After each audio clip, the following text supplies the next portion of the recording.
like, what do you mean you're using American military without congressional approval to strike foreign countries? That seems insane. That seems illegal because it was, and it still should be. We're not even having that conversation. And also, they're not even having this conversation. What is going on? Like, you can't, there's an argument to be made about not uncovering, like, CIA operatives, for example. If you ask me, I don't really care, but I understand why, you're not supposed to unmask active duty service members and put their lives in harm's way.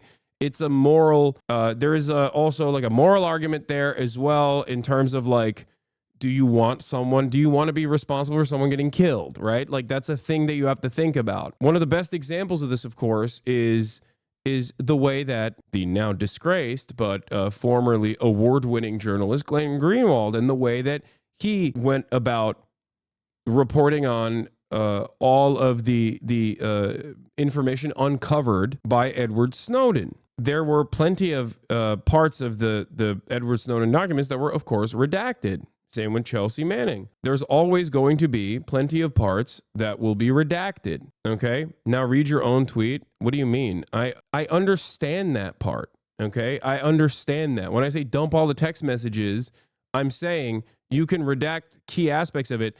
Playing ball with the State Department and waiting for them to give you the go-ahead is not journalism. At no point am I saying you should wait for the State Department and get the go-ahead from the State Department. That is not journalism. The irony, of course, is that there are still parts of the text messages, from what I understand, if you get the go-ahead from the editor of the State Department, you don't get the Watergate leaks. Exactly. That's what I mean. Like, what are we talking about? Like, I think maybe a lot of people don't understand, like, the history of journalism in the United States of America or how it's supposed to work. And that's fine. That's okay. I mean, this is a big part of why I do what I do, where I try to explain to you media literacy and look at American media and Western media and media all around the world through a critical lens. And this is part of it. This is part of my job here. So much reporting would just never be released if they waited on the State Department to give you the go-ahead, in which case that's not journalism at all. That's just, you're being, once again, a stenographer for the State Department.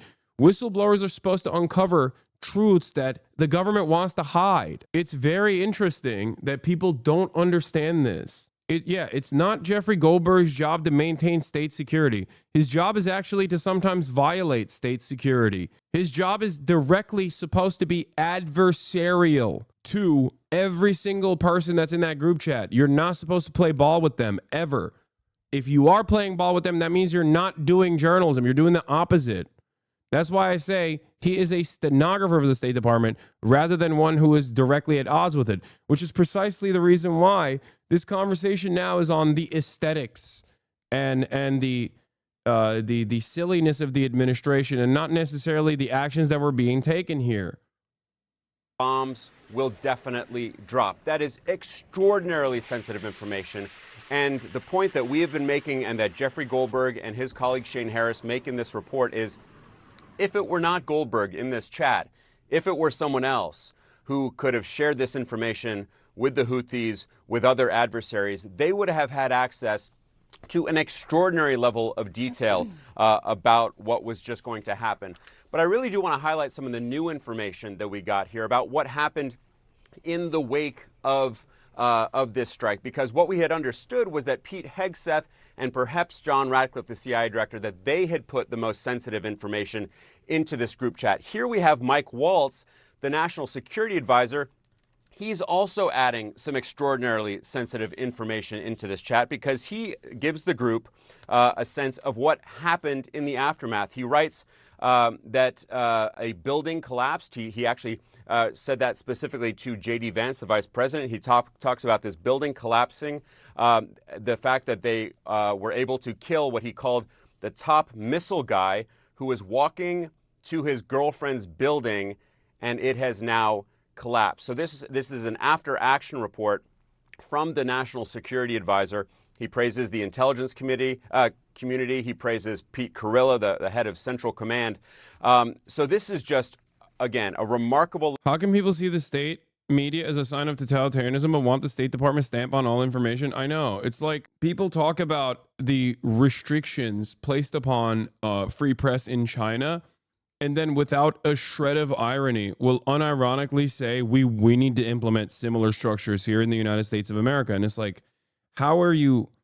No, I want journalists to operate freely and be adversarial both in China and also in the United States of America. Like, what are we talking about? It's very important. Like, why are we waiting for the stamp of approval from the state for journalists to do their job? If that was the case in every single story, there would be so much information that you'll never get access to. Required reading in journalism school should legit be manufacturing consent. Changed my whole perspective on how I work after I read it. Yeah. Level of detail.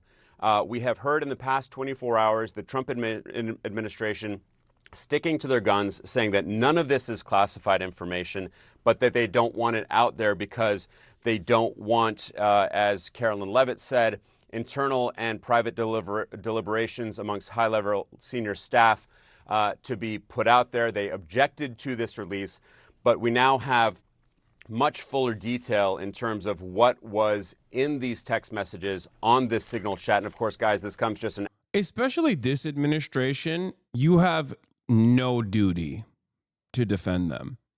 You, as a matter of fact, I would say, have a duty not to defend them, to constantly present yourself as an adversary. If you are a journalist who cares about this job, who cares about the future of journalism, who cares about the future of democracy, theoretical or in practice, you have a duty not to work with this government and to do the exact opposite. It's crazy. There is nothing, no holds barred. It's crazy to me. People still maintain this notion that you have to make sure that the information is that you're presented with, due to the ineptitude of this administration, is one that you have to get additional stamps of approval from the state from. Like, get the fuck out of here. How is that any different than like having a military censor, like in the IDF, carefully go through everything that you are releasing? Then it's not real journalism in that point. An hour and 15 minutes before these intelligence officials are supposed to sit down again in front of an intelligence committee on Capitol Hill. This is when the first bombs will definitely drop. Again, an extraordinary level of detail on a text exchange before the actual bombs drop. And one point I want to reiterate here is that while Pete Hegseth and others say this was not classified information, that might be semantic only because Pete Hegseth himself can't even retroactively say information was not classified. Alex Marquardt, thank you for that reporting. Let's get to Jeff Zeleny, who is at the White House for us. Jeff, these are extraordinary text messages that a reporter was added into this group. Mike Waltz saying it was a mistake.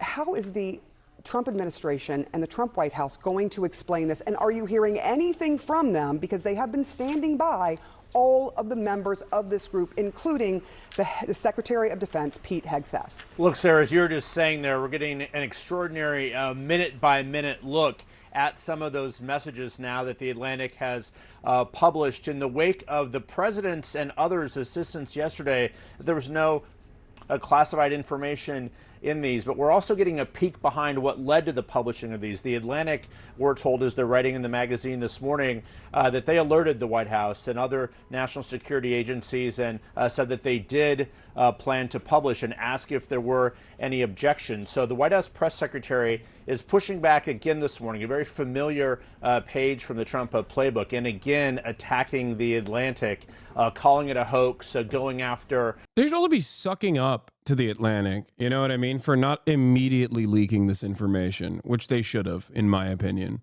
He should be kissing Goldberg's feet for not immediately verifying whether or not this group chat was had any veracity.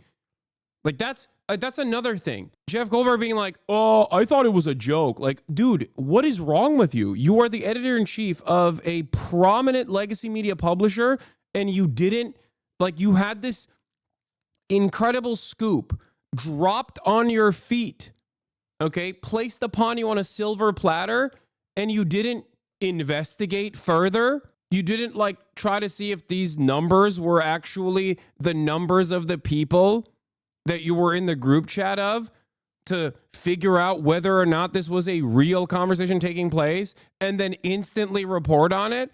Every part of the story frustrates me as someone who does a lot of media criticism, okay? Like, it's insane to me that he was just like, oh, I was in the group chat, and I was like, this is a funny meme. Like, you're not a random guy. You're not a random guy. You should know better. And then he left the group chat too. He's like, I'll see myself out. Peace, boys. Every part of this is so frustrating. Him saying he thought it was a joke is a lie, bro. Yeah, I'm willing to bet that is a lie. Yes. Some long-held grievances that the president has held with Jeffrey Goldberg, who's been the author of several pieces over the years that the president has not liked. But the White House press secretary is also going after a Wall Street Journal editorial this morning that is taking a specific look at Steve Witkoff. He, of course, is one of the president's close friends, who's a Middle East envoy. He was meeting with Vladimir Putin on March 13th at the time that all these conversations and signal messages were going on, but the White House is pushing back and saying he was not using his personal phone while he was in Moscow. He was using a government phone when he returned back. But the actual substance of this, so this is what certainly will be shined a light on at the House hearing that is now scheduled to begin in just a little over an hour. The very specific details of these wartime plans from the weather conditions for the bombs are about to drop. So again, as we saw yesterday, the light was shining on the defense secretary. We saw the director of national intelligence and the CIA director saying it was up to the defense secretary to answer questions if these were indeed the classified war plans. And now we can see for ourselves very operational. I'm a fan, but why'd you use a rare opportunity to noticeably call out Elon Musk's corruption and racism to invite him to collab and game with you instead? Why do you want to collab with a Nazi? As a fan, I think you should probably understand that if he were to come on this stream, it would not be to simply collaborate and have a tickle party. I think that's just like me saying, like, come on the stream. Are you okay? Like, do you think that if Elon Musk came on the broadcast that I wouldn't use that as an opportunity to ask him some serious pointed questions? You think I would you think I would just like have fun with him, like, and talk about how wonderful he is? Perhaps you should ask yourself how you arrived at such an unimaginably uncharitable and perhaps stupid opinion of me. Details there that certainly are now giving new fodder for more questions. So the White House was thinking yesterday, was hoping that they were going to put this behind them, at least the political fallout from this. And they're trying to make it into a political scandal, not a national security controversy. We shall see how successful they are in doing that. But now, having all of these plans in front of us, it certainly looks like minute by minute by minute what was about to happen. Certainly seems like war plans and war planning to anyone who's reading it. Latest fallout from the national security breach in the Trump administration. A reporter mistakenly invited to a group chat about an attack on Yemen on a widely available messaging app. And top intelligence officials face questions, as you can imagine, on Capitol Hill as the president defended his national security advisor. Our chief global affairs anchor, Martha Raddatz, has the latest for us. Good morning, Martha. Good morning, Robin. This morning, all eyes once again on the White House. This has been an extraordinary 24 hours with the president and some of his most senior cabinet officials trying to brush off this story by attacking the reporter Jeffrey Goldberg. But Goldberg did not seek out this explosive story. He was handed it. Yeah, the media intrigue side of the story is actually shocking. Like, I haven't heard anyone from any serious news publication turn around and say, it's kind of odd that he didn't reveal this information immediately. As a matter of fact, they keep celebrating the fact that it was actually Jeffrey Goldberg and not some other scary person, like a person who would do real reporting on the matter. It just strikes me as so strange because, like, it almost feels like the media, all of these, like, legacy publishers are unironically praising Goldberg for doing something that their jobs require him not to do, for doing the opposite of what he was supposed to do in that process. It's very strange. It's very, very strange.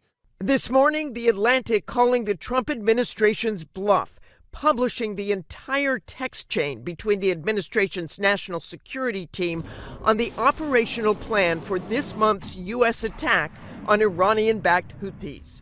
A new article from editor-in-chief Jeffrey Goldberg shared the detailed text from Secretary of Defense Pete Hegseth, sending the group a rundown of the operation from the time F-18 fighter jets would launch to when the first bombs would drop, and the time Tomahawk missiles would launch. The Atlantic also publishing most of the names of the people included in the chat. This morning, the White House doubling down on claims these were not war plans. President Trump's national security team on the defensive, with Democrats now calling for Defense Secretary Pete Hegseth's resignation. The secretary trying to deflect any blame and downplay that extraordinary security breach, where Hegseth reportedly shared highly sensitive operational plans in a group chat about this month's U.S. attack on Iranian-backed Houthis. Nobody's texting more plans. I know exactly what I'm doing, exactly what we're directing, and I'm really proud of what we accomplished. The successful missions that night and going forward. Just hours earlier, President Trump's national security advisor, Mike Waltz, saying the blame lies with him. I take full responsibility. I built the group.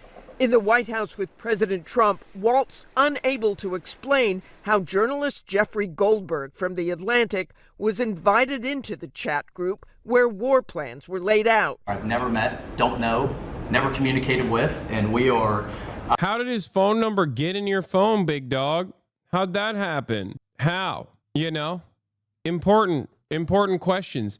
Now, we're going to watch Laura Ingraham on Fox News ask some of these questions of Mike Waltz. And it's actually interesting because, like, Laura Ingraham, ironically enough, despite being a government stooge and state media, actually asks him some pointed questions. It's interesting where she does, like, kind of some journalism, surprisingly enough. And we are looking into and reviewing how the heck he got into this room. President Trump last night in an interview with Newsmax with his own theory. What it was, we believe, is somebody that was on the line with permission.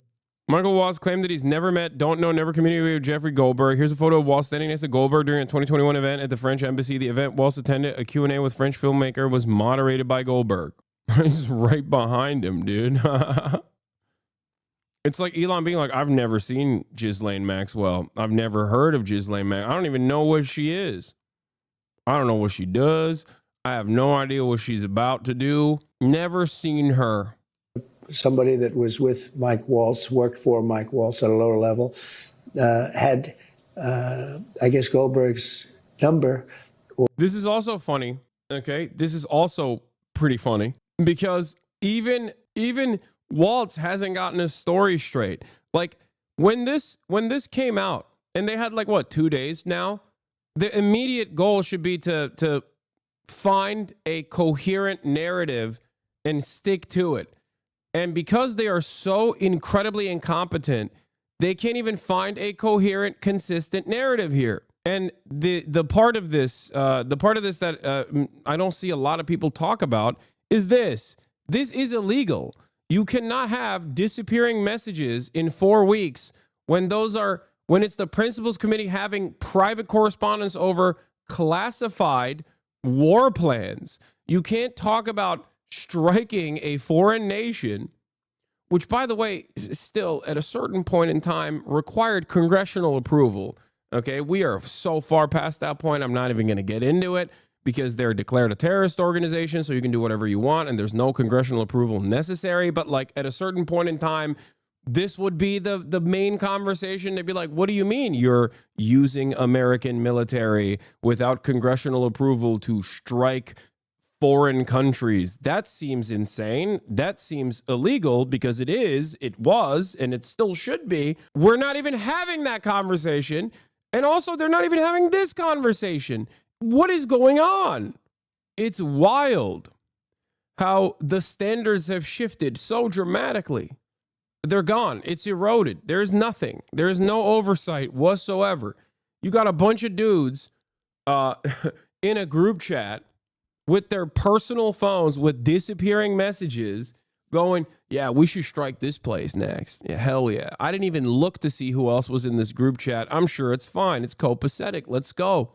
It's incredible. Or called through the app, and somehow this guy ended up on the... Couldn't they argue it's the same as a phone call? No.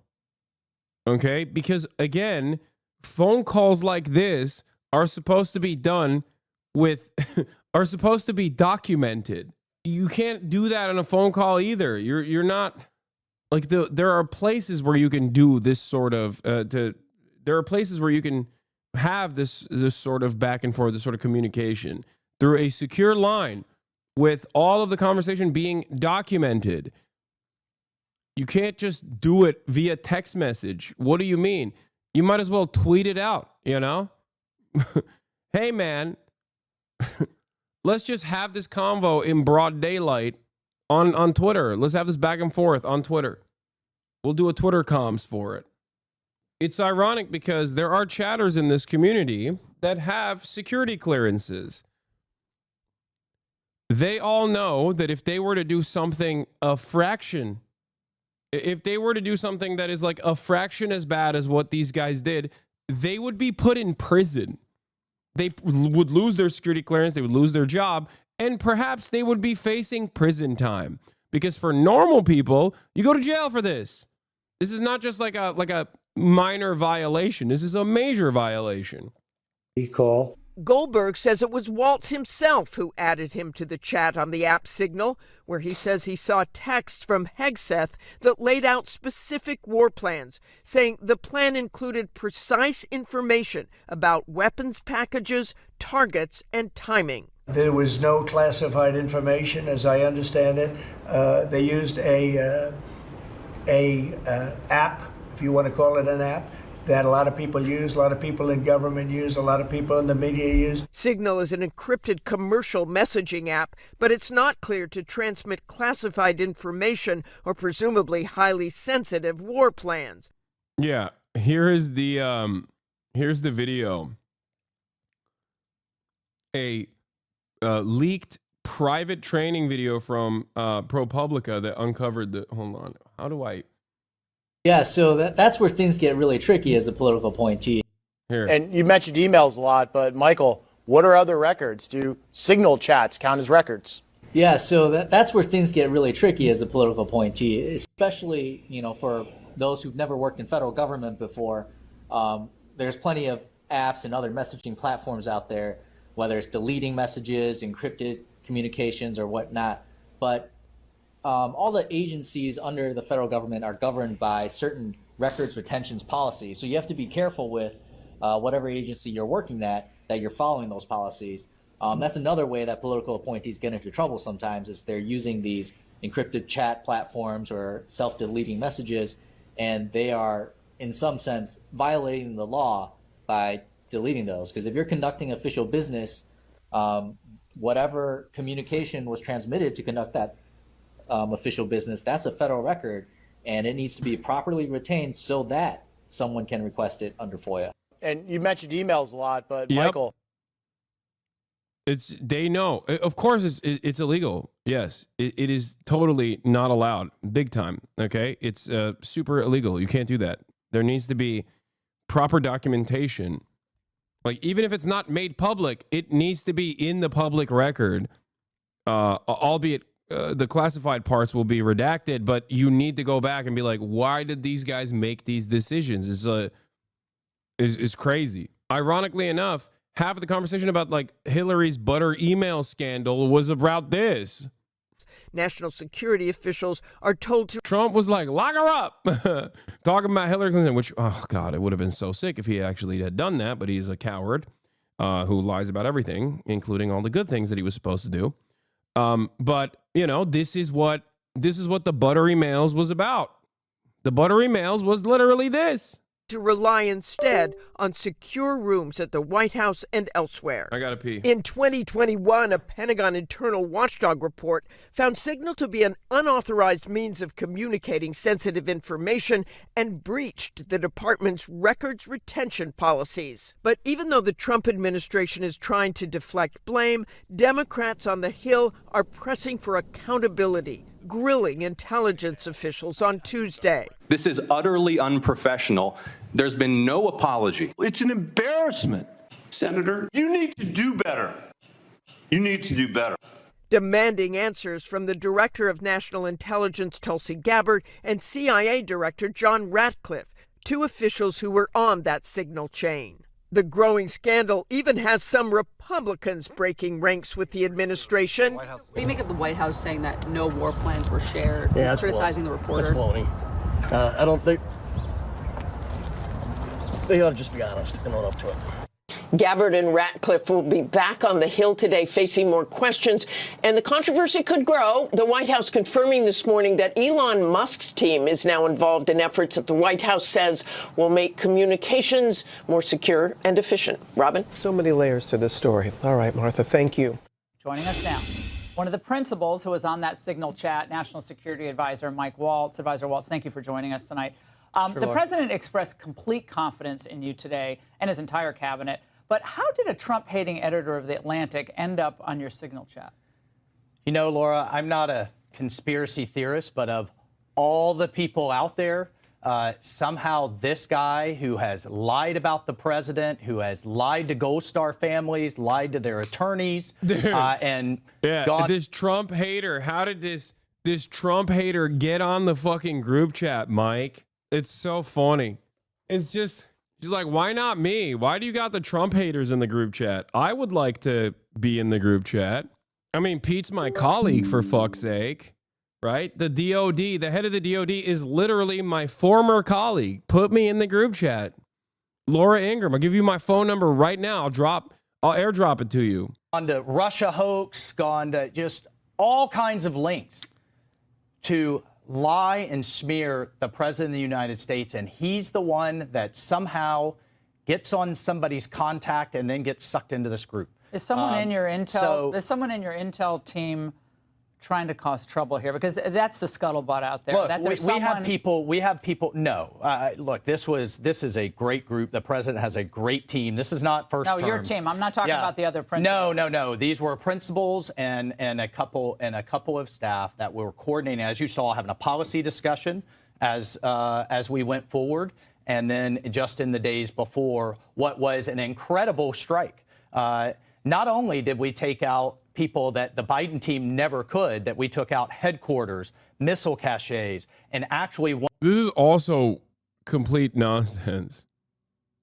Like, the Biden admin hit the Houthis as hard as they could. They did it over and over again. One of the leaders of the Houthi organization, we've since taken out several since. And, that's what they don't want to talk about. Also, the targeting and the like super Israel nature, which I guess like we taught Israel how to behave in that regard. So I don't want to give them too much credit on this, but the notion that like, oh, it's a perfectly permissible target. It was so sick. It was the best target of all time. You killed like 30 plus, I think it was like 50. I can't remember the exact number. It was like civilians. Like you killed a bunch of civilians. You killed multiple children. You're talking about killing multiple children on national television. As a matter of fact, that's the other side of the story that is very frustrating.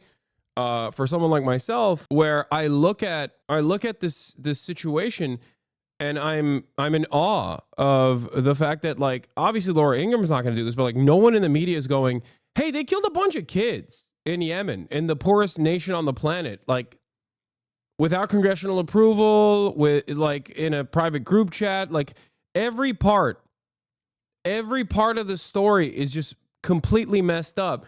And it seems odd that the only thing that everyone's hyper-focusing on is like the belligerent nature of this admin, the incompetence of this admin, but they're not necessarily talking about that side of it. And I find it very strange. I find it strange that so much of the liberal outlets have completely given up on even calling to question the active war crimes of this administration. Like none of that is even up for debate at this point.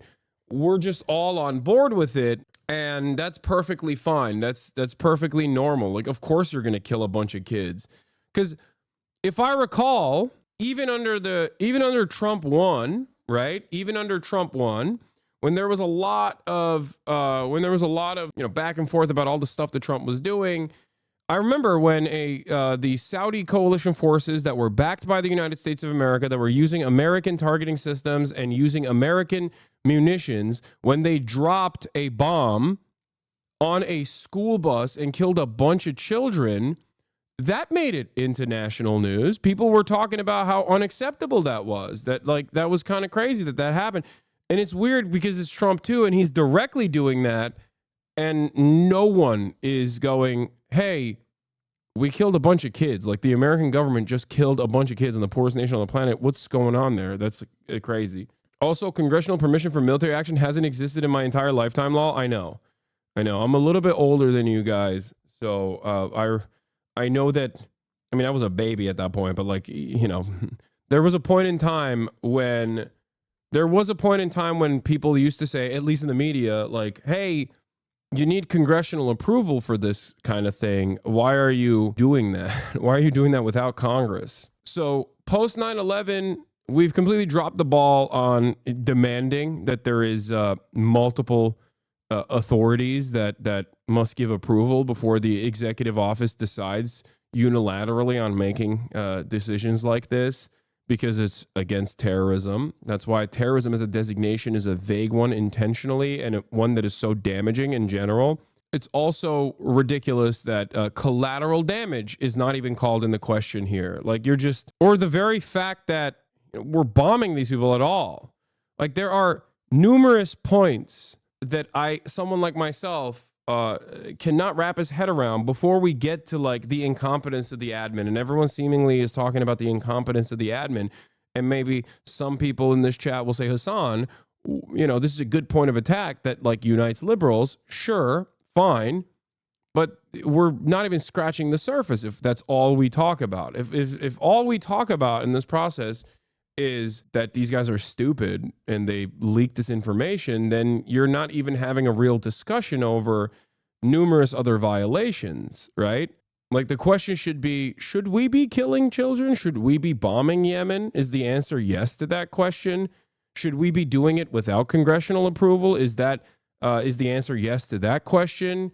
What kind of repercussions can we have if we just slap on a terrorism designation, especially when at the domestic front you see a lot of erosion of civil liberties and a potential constitutional crisis, with the terrorism designation being slapped on to random undocumented migrants and even documented migrants that look like they might be undocumented migrants without any due process? Nobody really cares, and you can just do deportation flights now to a fucking slave labor camp in El Salvador. All of this stuff is tied to one another, and every single day that I talk about this stuff without and when I don't hear other journalists and other figures in the media asking these questions, it makes me go crazy. It makes me feel like I'm the insane one. We are sheepdogging at this point. The media, the American media, is sheepdogging the fascist acceleration, and a lot of people are sleepwalking towards fascism, or we are in fascism, and a lot of people are sleepwalking, and some are goose-stepping.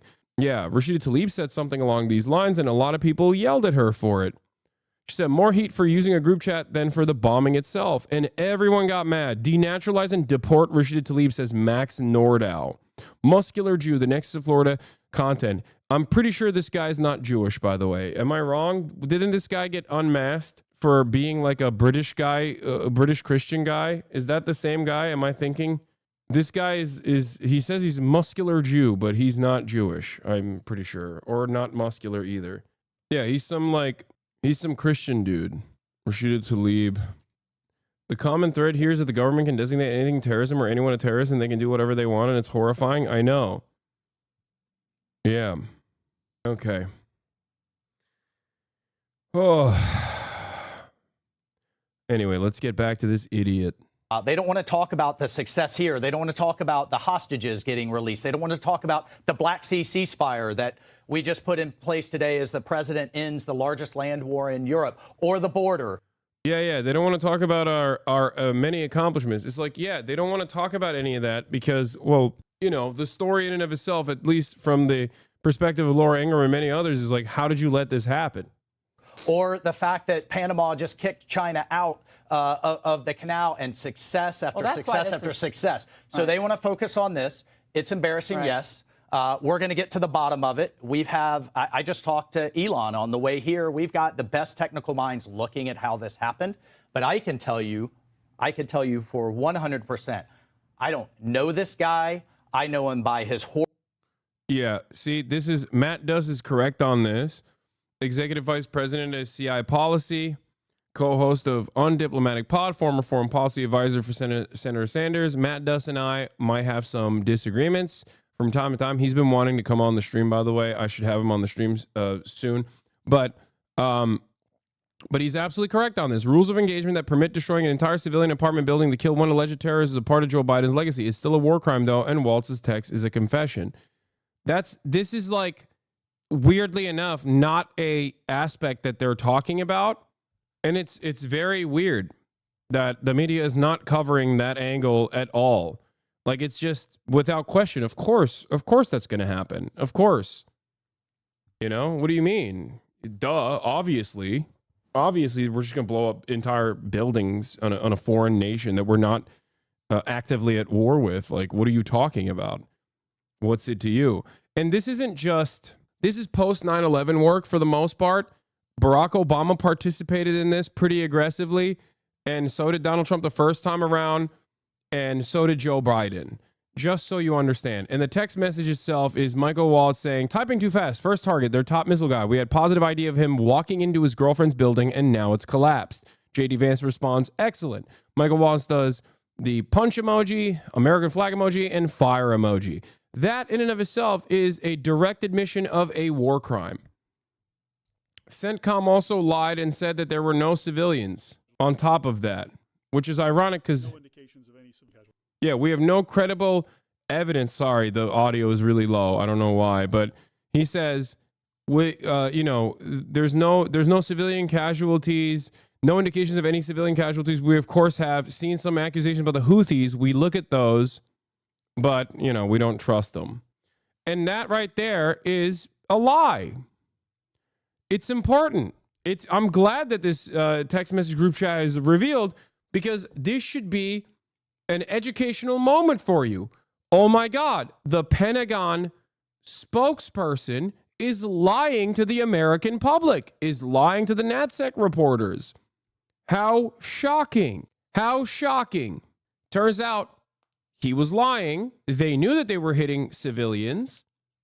They didn't care. And it turns out the Houthis weren't lying when they revealed the civilian casualty data. Think about that. Jeffrey Goldberg from The Atlantic just released a full text message change. I have provided all text in this post in the thread below. Checkmate, Brian Krasenstein. I'm going to go through all the text messages in a second after I'm done with the Mickey Waltz response here, because I think it's like really stupid and delusional and must be covered. Horrible reputation, and he really is the bottom scum of journalists. And I know him in the sense that he hates the president, but I don't text him. He wasn't on my phone, and we're going to figure out how this happened. So you don't know what staffer is responsible for this right now? Well, look, a staffer wasn't responsible, and look, I take full responsibility. I built the group. My job is to make sure. Huh. Okay. Interesting. Cool. Look, a staffer wasn't responsible. I take responsibility, but also we are all trying to find out who did this. We're all getting together and actively trying to find out who done it. Is a real who done it situation. I mean, I invited him. He's a scumbag. I don't know him. I do know him, but I don't know him. And also, it's not my fault, but it is. I take responsibility over it. It's like, how did you not do your due diligence before going on the freaking Laura Ingraham show, man? They are so laughably incompetent. I'm losing my mind.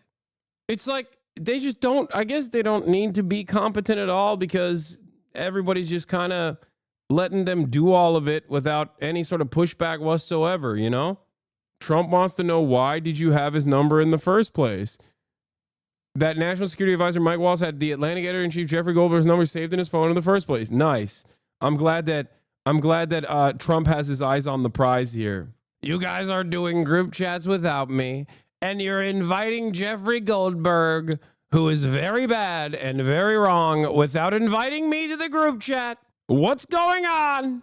Why is Jeffrey in the group chat? You're planning without me. I don't like it. I want to talk about bombing the Houthis, but you invite Goldberg instead of me. One of the most relatable moments of Donald Trump's presidency is when they're planning a party without him and they invite a hater instead. Yeah. When you find out that there's a secret group chat without you and they invited the guy that you hate. Oh, God. Yeah, Dave Portnoy has some takes on this, too. We'll cover that, too. But how did the number, I mean, I don't mean to be pedantic here, but how did the number have you ever had somebody's contact that shows their name and then you have somebody else's number there? I never make those mistakes. Right? You got somebody else's number on someone else's contact. So, of course, I didn't see this loot. I'm sorry, what? So you had his phone number in your phone. You just thought it was a different JG? Is that what it is? Like, you... Come on, Laura. Who amongst us hasn't put in the wrong contact information for a different person? Sure, that's fine. But that means that you still had Goldberg's phone number.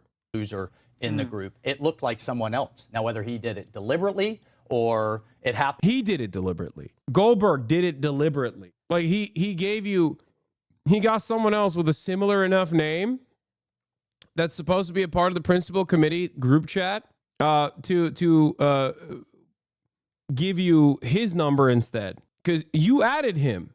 You added him into the group chat. And some other technical mean is something we're trying to figure out. So you're a staff. Yeah, Jeffrey Goldberg. Let's look at his age real quick. Jeffrey Goldberg, okay, editor-in-chief of The Atlantic, age 59 years old, was able to demonstrate technical prowess and was able to hack into this group chat. He knew it was going to happen, and he actually hacked into the Signal group chat and somehow got you to put his phone number in the group chat. That's cool. Yeah, for sure. I believe that. It must have been Hamas, actually, that did it. Did not put his contact information. No, but how did it end up in your that's phone? What we're trying to figure out. Yeah, even Laura's like, that seems stupid. I'm sorry if I don't ask a follow-up question here. Everyone's gonna make fun of me. This is not the Sean Hannity suck job hour, okay? This is the Laura Ingraham show, bitch.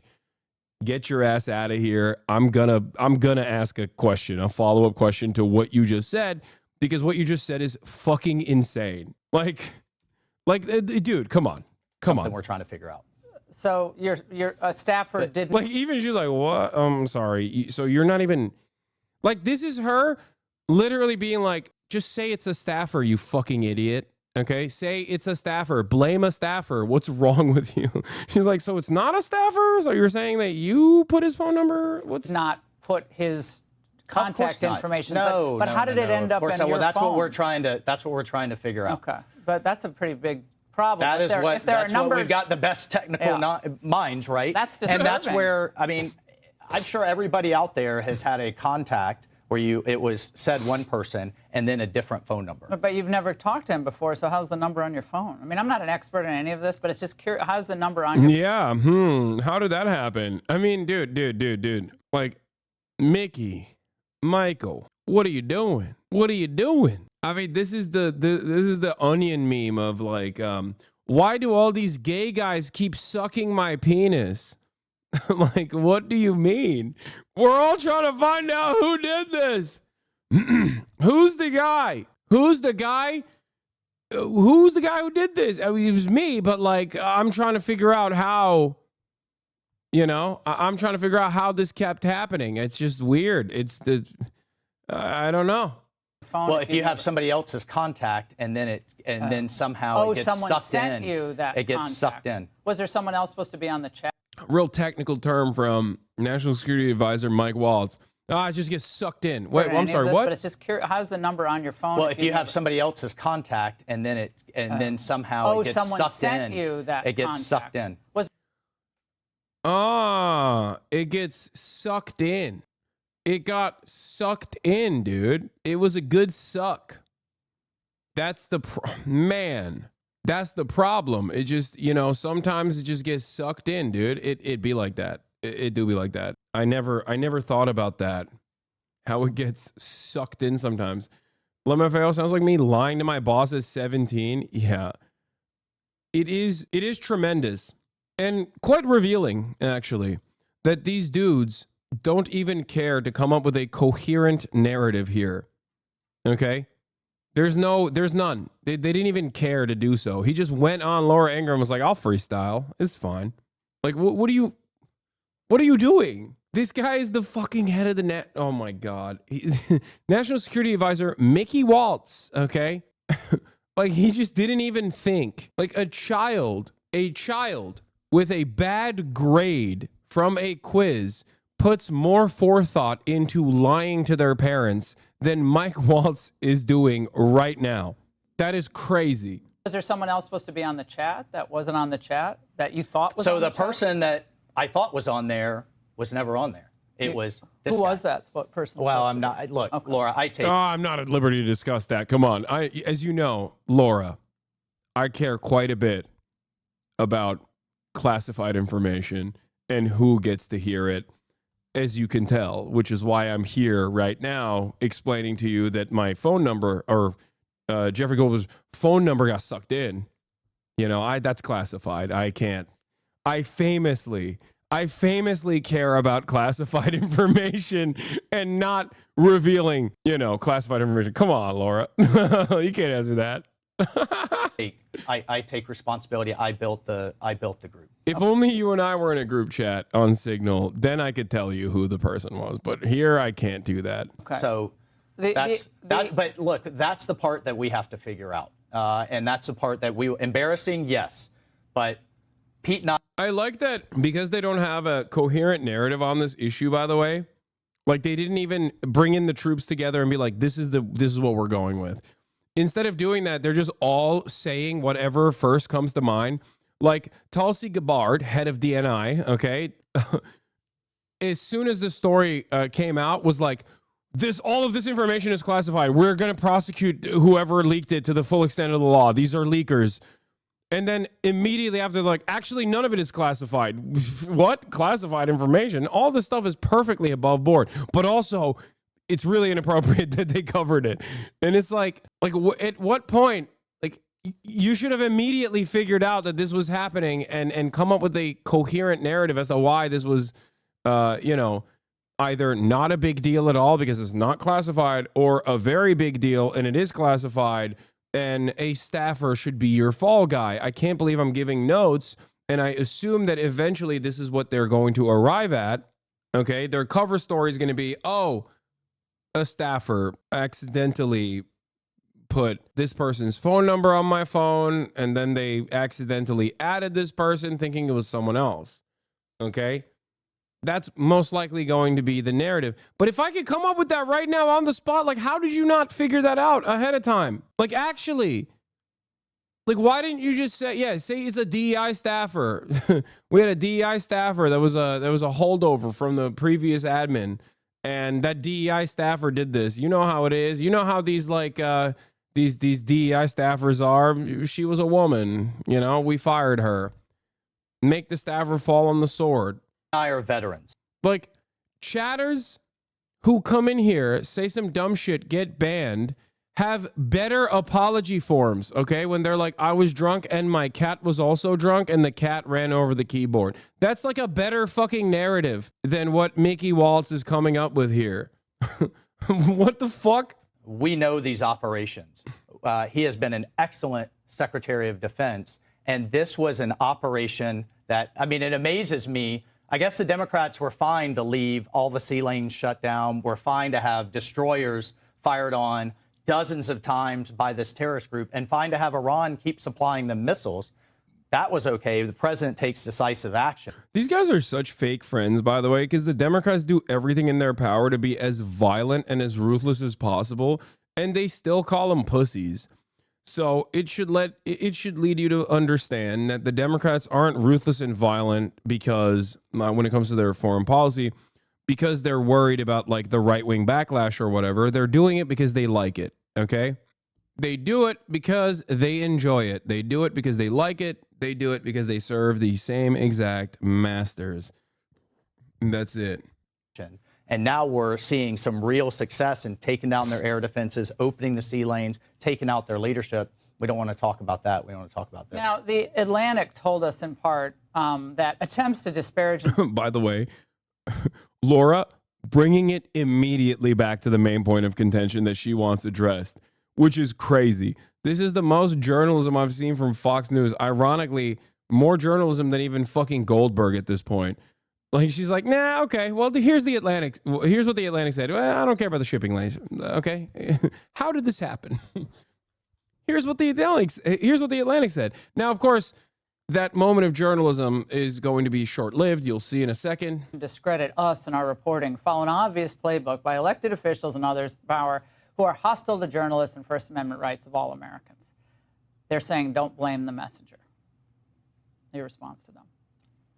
Lied about Russia, lied about Gold Star. Lied about Russia, lied about Gold Star veterans, lied. He hates the president. Fake news. That's it, though. Remember, we talked about cults and one of the most like apt ways that cults will refuse to entertain any sort of discourse is a thought terminating statement, right? A thought terminating cliche. That's exactly what he's doing here. He's like, remember, fake news. Okay, got it. Biden, fake news. Atlantic sucks, fake news. And then everybody goes, hell yeah, he's right. I forgot about what the point of contention was to begin with. Our families lied about even as last year in terms of the president paying for the family of a Gold Star family that he absolutely did. I mean, lie after lie after lie. Have they ever apologized for any of that? Yeah, see? And then Laura eats it immediately. After holding his feet to the fire for a brief moment, as soon as he hits that triple Monty, Laura goes, okay, that was a triple combo. I'm in. I'm back in. You're right. Has he ever apologized for any of those things? Now, obviously, Laura Ingraham isn't stupid or that stupid. She didn't get duped in that process. She was like, okay, it's my time to shut up. I mean, this is, do we care about the mainstream media? Do we care about the Atlantic? What I care about is staying focused on mission, accomplishing the president's agenda, getting these things done, cleaning up the Biden messes from Afghanistan to Ukraine to the Houthis to the border to China all over South America to the Arctic where we're completely exposed to NATO that's not paying up. And the president has had success after success. Well, he's got a fantastic national security team. Yeah, I mean, I think it's just stunning how many people on the team have his 100% trust, and there have been enormous successes early on in this administration, but you all are rattling the old cages of the establishment. Yeah, you guys are doing a great job. I just want to point out that you're doing a great job. You're doing a fantastic job. The reason why I called you in here today is to address why you are incompetent and stupid, but also I forgot about all of that. Let's talk about how great of a job you're doing. Fantastic. Thank you, Laura. Defense and national security, embedded people who are still working in government, a lot of great people. But the concern is that somebody got involved here who didn't want she's back to the questioning. the president to be successful. And a lot of us are very concerned about that someone is in this orbit who doesn't want this president of the United States to be a raging success and turn our foreign policy into an America First approach. We made a mistake. We're moving forward, and we're going to continue to knock it out of the park for this president. Look at what he's gotten done in under 2 months. And I didn't even get going on the economy, on trade, or all of those other pieces. And April 2nd's coming. Yeah. The DNI, Liberation Day. The DNI was very adamant today and very clear that there was no classified information in this. Yeah, interesting. Well, you know, since they leaked the information now, since after the DNI gave the go-ahead, we can potentially figure that out for ourselves, don't you think? Including, I mean, even the fact that, one, they're having this over Signal is completely unacceptable, considering that these messages are disappearing, also illegal. And then they talk about like who they want to appoint, point of contacts. That also could be considered classified. Also, no one is going, hey, why is the JG name not saying who their best point of contact is? But that's besides the point. You know, using your personal phones for this is also obviously illegal as well. Team, you should have statement of conclusion with taskings per the president's guidance this morning in your high side inboxes. State and DoD, we developed suggested notifications list for regional allies and partners. Joint staff is sending this AM a more specific sequence of events in the coming days. We will work with the DoD to ensure COS, OVP, and POTUS are briefed. Team, I'm out for the day doing an economic event in Michigan, but I think we are making a mistake. 3% of U.S. trade runs through the Suez. 40% of European trade does. There's a real risk that the public doesn't understand this or why it's necessary. The strongest reason to do this, as POTUS said, to send a message. But I am not sure the president is aware how inconsistent this is with his message on Europe right now. No, it is consistent because he loves Israel. There. That's the reason why he did this. It's consistent with his messaging because he is an inconsistent person who doesn't care about anything. That's number one. And number two, he does love bombing places. That's something that he loves doing. He loves bombing Yemen. He did that when he was president last time. So he's just, you know, can't teach an old dog new tricks, right? Like he's gonna go after the thing that he likes doing. And also he loves Israel. He loves Israel. And this is precisely what this is for. The bombing campaign of Yemen is for Israel. That is not for Europe. It's for Israel. Ironic that none of them are bringing that up, though, even in this quote-unquote private correspondence. But I'm not sure the president is aware how inconsistent this is. There's further risk that we see a moderate to severe spike in oil prices. I'm willing to support the consensus of the team and keep these concerns to myself, but there's a strong argument for delaying this a month, doing the messaging work on why this matters, seeing where the economy is, etc. Joe Kent, there's nothing time-sensitive driving the timeline. We'll have the exact same options in a month. The Israelis will likely take strikes and therefore ask us for more support to replenish whatever they use against the Houthis, but that's a minor factor. Well, Joe Kent brings up Israel. I will send you the unclassed data we pulled on BAM shipping. John Ratcliffe, from a CIA perspective, we are mobilizing assets to support now, but a delay would not negatively impact us, and additional time would be used to identify better starting points for coverage on Houthi leadership. VP, Pete Hegseth says, I understand your concerns and fully support you raising with POTUS. Important considerations, most of which are tough to know how they play out. Economy, Ukraine peace, Gaza, etc. I think messaging is going to be tough no matter what. Nobody knows who the Houthis are, which is why we would need to stay focused on one, Biden failed, two, Iran funded. Americans don't have enough appetite to blow up these random fucking people that they don't know who the fuck they are. So we just need to keep saying, oh, it's our major enemy, Iran. And we should also talk about how this is Biden's fault somehow. Waiting a few weeks or months does not fundamentally change the calculus. Two immediate risks on the waiting. One, this leaks and we look indecisive. Well, the drunk guy knew.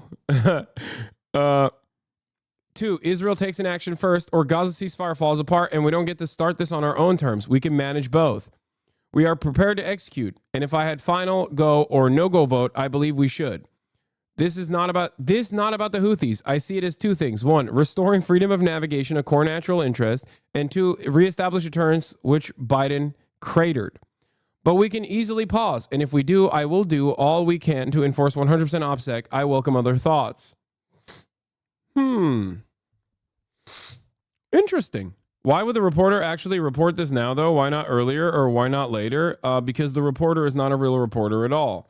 Because if he was a real reporter, at some point, once they start talking about like what targets they're going to strike, he should have revealed this information, or he should have shut the fuck up and kept logging as much info as possible from this group chat. until the group chat became dormant. And that's it. The trade figures we have are 15% of global and 30% of container. It's difficult to break that down to U.S. specific because much of the container either going through the Red Sea or still around Cape of Good Hope are components going to Europe that turns into manufactured goods for transatlantic trade to the United States. Whether we pull the plug or not, today, European navies, European navies, oh, sorry, dyslexia. European navies, I thought he was fucking dunking on the European naivete. European navies do not have the capability to defend against the types of sophisticated anti-ship, cruise missile, and drones the Houthis are now using. So whether it's now or several weeks from now, damn, they are glazing the Houthis, by the way. I just want to say, glaze sesh. Poorest nation on the planet, by the way. Poorest nation on the planet. All they have is a dream, okay? A dream and initiative. That's all it takes sometimes, it seems. Whether we pull the plug or not today, European navies do not have the capability to defend against this. So whether it's now or several weeks from now, it will have to be the United States that reopens these shipping lanes. Per the president's request, we are working with the DoD and state to determine how to compile the costs associated and levy them on the Europeans. As we stated in the PC, Michael Waltz adds SM. As we stated in the first PC, we have a fundamental decision of allowing the sea lanes to remain closed. So it seems like they had another principal chat. It seems like he had another one of these signal chats, but this time he's got Jeffrey Goldberg in it, you know, luckily for us, I guess. SM is Stephen Miller. From a messaging standpoint, we absolutely add this two of horribles on why the Europeans must invest in their defense. Pete Hegseth, I think we should do it. Let's go. I just hate bailing Europe out again. Let's just make sure our messaging is tight here. And if there are risks that we can do upfront to minimize risks to Saudi oil facilities, we should do it. VP, I fully share your loathing of European freeloading. It's pathetic. But Mike is correct. We are the only ones on the planet and on our side of the ledger who can do this. Nobody else even close. Question is timing. I feel like now is as good a time as any given POTUS directive to reopen shipping lanes. I think we should go, but POTUS still retains 24 hours of decision space. As I heard it, the president was clear. Green light, but we soon make clear to Egypt and Europe what we expect in return. We also need to figure out how to enforce such a requirement.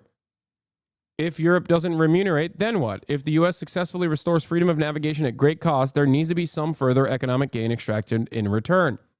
Agree. Pete Hegseth. Here comes more actually classified, detailed information that I don't think is meant for the public eye. In this private group chat on Signal where people are using their personal private phones, which will be deleted, okay? Team update. Time now, 11:44 Eastern. Weather is favorable. Just confirmed with CENTCOM we are a go for mission launch. 12:15 Eastern. F-18's launch, first strike package. 13:45, trigger-based F-18 first strike window starts. Target terrorist is at his known location, so should be on time. Also strike drone launches, MQ-9s. Now, if you know something about the Houthis, they love peppering those MQ-9s. They've taken out numerous of them, but the American government is still using them in operation on the bombing campaigns in Sanaa and numerous other parts of Yemen. More F-18s launched, second strike package. Strike drones on target. This is when the first bombs will definitely drop, pending earlier trigger-based targets. F-18 second strike starts. Also, first sea-based Tomahawks launched. JD Vance, I will say a prayer for victory. 2 people respond with prayer emojis. Michael Waltz set the disappearing message time to 4 weeks. He says, VP, building collapse, had multiple positive ID. Pete, Corella, the IC, amazing job. JD Vance goes, what? Michael Wall says, typing too fast. The first target, their top missile guy. We had positive ID of him walking into his girlfriend's building, and it's now collapsed. Excellent. This is an admission of a war crime. They did a targeted strike on a civilian building where they knew full well that there were other civilians in the building to eliminate what they considered to be a high-profile, high-value target without any congressional approval whatsoever, without any sort of accountability whatsoever, while using millions of taxpayer-funded dollars. I need you to understand that these are real questions that people should be asking, and yet no one is asking these questions in mainstream news. What the fuck is going on? This is yet another indication that we have devolved as a society. This is over. There are no more interest in checks and balances whatsoever. These motherfuckers are basically making their war crimes public. Having this conversation in broad daylight, nobody cares. Everyone has a fuck you gonna do about it attitude. Also, thanks, Obama, for really, showing the way of how to do this, not just in Yemen, but in general. This, I think, certainly, like the reason why people don't even ask this question any longer is because liberals have also done exactly this and greatly lowered the restrictions. Good job, Pete and your team. The team in MAL did a great job as well. Great work, all. Powerful start. CENTCOM was/is on point. Great job, all. More strikes ongoing for hours tonight, and we'll provide full initial report tomorrow, but on time, on target, and good readouts so far. In this process, they killed 53 people, including, I believe, 9 children. Kudos to all, most particularly those in theater and CENTCOM. Really great. God bless. Great work and effects. And then this is the details of who were on the Houthi PC small group with messages set to disappear in 1 week. Here's how Jesse Waters chose to defend this, by the way. We've all texted the wrong person before. Who amongst us? Incredible stuff. Incredible stuff. I believe there's still some stuff that's redacted from this convo, by the way, because they don't have the CIA asset that's undercover. Their name was not revealed from what I understand. In this text chat. And the Democrats, of course, are predictably, they're going to jump on this. But should Goldberg just release the other information that he has? Because he's standing on this, well, I'm not going to release this information because I have my standards and journalistic standards. Okay, but it's not classified information. So does it matter? Would you care if the rest of this information came out? Look, I mean, I would prefer, certainly, as the president was saying today, if we could all sit in a steel-lined room and have all of these conversations. I certainly want our deliberations to stay confidential. This was an encrypted app that the CIA had on sitting there as John Ratcliffe was confirmed and walked into the building from the prior administration. It's on other agency apps. And so, no, of course I don't want it all out there. Because these were conversations back and forth that you should be able to have confidentially. But what you also saw was a healthy policy debate in how we were going to achieve this for the president, what would be the results, what should be the timeline. And I think, again, I am fortunate to work for this president. I am fortunate to help him execute this vision and incredibly fortunate to have this team around him. But there's no classified information in this exchange. No classified information. But you'd prefer it not to be out. Of course. That'd be, do you want everything? Yeah, no, well, right. I don't work for the government. I mean, this is why that's why texting in general is in government situations. Again, as difficult. The president said, if we could all stay in the same room, but when we've got he's always been people like that. moving, right? As he said again today, I mean, that would be his preference. I think all of our preference. But when he has people all over the world and we're coordinating these complex operations, we're moving at Trump speed. Fast. Doing all of this. We're cleaning up. I mean, we're doing 5 or 6 legacy-defining things in the first month. And we're cleaning up multiple Biden messes from the Middle East to Europe to the mess of our border all at once at the same time. You don't need any distractions. You don't need any side stories or distractions. Yep. And I think people are watching this. Most Americans don't. They want the answers, the bottom line. Yep. About Russia, about Ukraine, about China. But they read stuff like, oh, wait, there was a 2023 DOD memo that said you shouldn't use Signal. And yet you hear Ratcliffe today saying, well, it was commonly used. So doesn't there need to be a standard across the board? Absolutely. Just don't use any of these apps. But then how do you communicate when you're not in a skiff? Well, and that's what you heard. That's what you heard Elon talking about, kind of the mess that is government communications. I could tell you, members of that team, I've been very frustrated about, the quality of our communications. We are working to address that. So one of the things that DOJ is doing is improving our IT, is improving our ability to communicate. And to the extent we get everybody in the same room, always better. Yeah, it's always better. But you've never met Goldberg. He's out there saying you guys have met in the past, but you've never met him. No idea. Wouldn't know him if I bumped into him, if I saw him in a police lineup. Do now. Knew him by reputation about lying about the president over and over again. What I can tell you for certain, certainly wasn't reaching out or talking to him at all. It's funny because he's talking about Goldberg like a scaredy cat, because he knows, like, the way he's referencing Goldberg here is important to take note of. The reason why he's talking about Goldberg like this, aside from, obviously being like, I love my president, Donald Trump, he's the greatest, is also because he doesn't want Donald Trump to think that he was fucking around. That's why he's like, I hate this guy. I hate him. I've never seen him. If I saw him, I wouldn't know what he looks like. I'd spit on his face. Major reason for that is because he doesn't want Trump to think that he has Goldberg's phone number in his phone, which he does, and he doesn't want Trump to fire him. What did we talk about? There is nothing you can do. You could be a murderer, pedophile, whatever. Trump does not care about any of that stuff.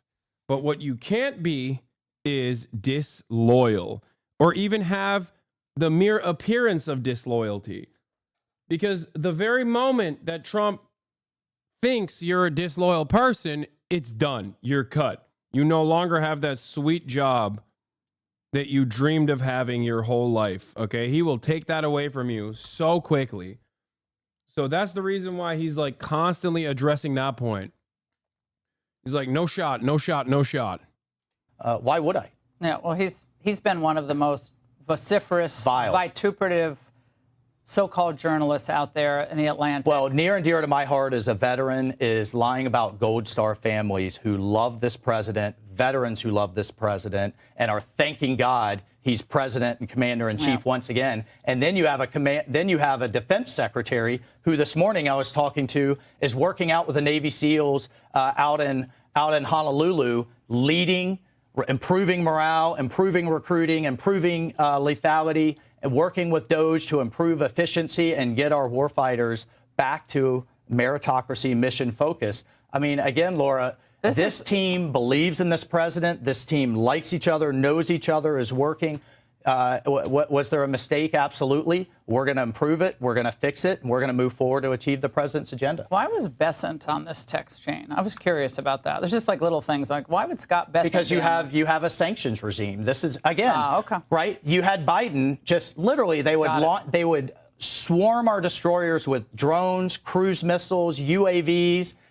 At first, he would allow them to just shoot them down, then pinprick attack, then 4 months would go by, shut down shipping. 75% of global commerce is getting rerouted. The world owes the president a favor, or excuse me, a thank you for taking this on and fixing this problem. And that is dry up their money, dry up their supply chain from Iran, hold Iran accountable, go after the missiles, go after the leadership. If you're going to move against a terrorist group, you take them out. And that's exactly what this team was doing. I was actually relieved to see the nature of the exchange among you. I mean, it's kind of cool for regular people just to see, okay, how do these decisions get made with the president and the... Yeah, now we've moved on to it's actually good that these text messages leaked. Obviously Miller is representing the president, but I actually thought it was really refreshing to see how you all seem to have mutual respect. No one's like blowing off another person's opinion. And none of us know anything about how decisions were made in the Biden administration. Nothing. Yeah. Well, or if he was even there. The Biden administration never invited a journalist into a private Signal app conversation about striking targets. And of course, if they had done such a thing, we would have a very different approach here at Fox News on that issue. That's awesome. Like, no, it's great that this stuff leaked. I mean, the professionalism demonstrated by your deeply unprofessional and perhaps illegal conversation is awesome. We love to see it, folks. Deciding, not how decisions were made, who was actually deciding, because clearly it wasn't him. But you see this healthy back and forth, this respectful back and forth, different points of view. But at the end of the day... Dog, Trump is not deciding. Like, he wasn't in the group chat. Like, what do you mean? Like, it's the group chat right here openly shows that Trump is also not in the driver's seat of this stuff either. The logs show JD Vance being like, hey, this decision actually goes against the president's agenda. Someone should let him know. You know what I mean? Like, what are you talking about? We're executing the president's vision, the president's direction, keeping it all coordinating and moving at Trump warp speed to do it all at once. I mean, not only have the media been on their back foot and the Democrats been on their back foot, all of our adversaries are on their back foot in terms of how to respond to him and the pace with which he moves. Are we going to end this Ukraine war soon? We just had the next step today. We've had an energy aerial ceasefire. We just defined what those targets that are now off limits on both sides are to de-escalate that. Now we're going to the Black Sea. The president's determined to end the war. And even, Laura, I mean, you have the NATO Secretary General, NATO, looking at the president in the Oval Office saying, you broke the logjam. Just months ago, no one was talking. Now we're going from, if this war will ever end, an endless war of people, treasure, and material, to now how it will end. And of course, the people that were in the endless war camp are going to criticize how this president is going to end it. But he is going to drive it to an end, and it's an honor to be part of it. And lessons learned after the app. We're not using Signal app anymore. Yeah, right. Lesson learned number one is you've got journalists out there who have made fame and fortune trying to trash this president. These guys should be privately reaching out to Goldberg to suck his penis, to clean the crevices of his toes for not being a real journalist. A real journalist would have revealed this information in a timely manner after doing his due diligence. What are you talking about? They're such fake friends, dude. I mean, I hate Goldberg. It'd be awesome if they advocated to put him in prison, and that would be fire, and I would be on board with that, even though the consequences of such a move are fairly damaging. I mean, you're criminalizing people doing like basic bare minimum journalism in that situation. But, you know, I'm willing to entertain that notion for a little bit just because it means that Goldberg's in prison. But like the way that they're talking about him is crazy. Yeah. And so, look, we've got to tighten up. We are tightening up, and we have some of the best technology minds looking at how this happened. Well, it's happened to the best of us, but you know, President Trump just needs no distractions. He needs to, you know, pedal to the metal. And Laura, it's the honor of a lifetime to work for him. Well, I really appreciate your coming in. There's a kind of a confusing set of facts, and thank you very much, sir. Absolutely. We appreciate it. Click here to subscribe to the Fox News YouTube page to catch our hottest interviews and most compelling analysis. You won't get it. Beautiful day. Pete Hegseth, not drunk, not white girl wasted, talking about how there were no war plans texted in the swipe at the Atlantic when there were war plans. We got to talk about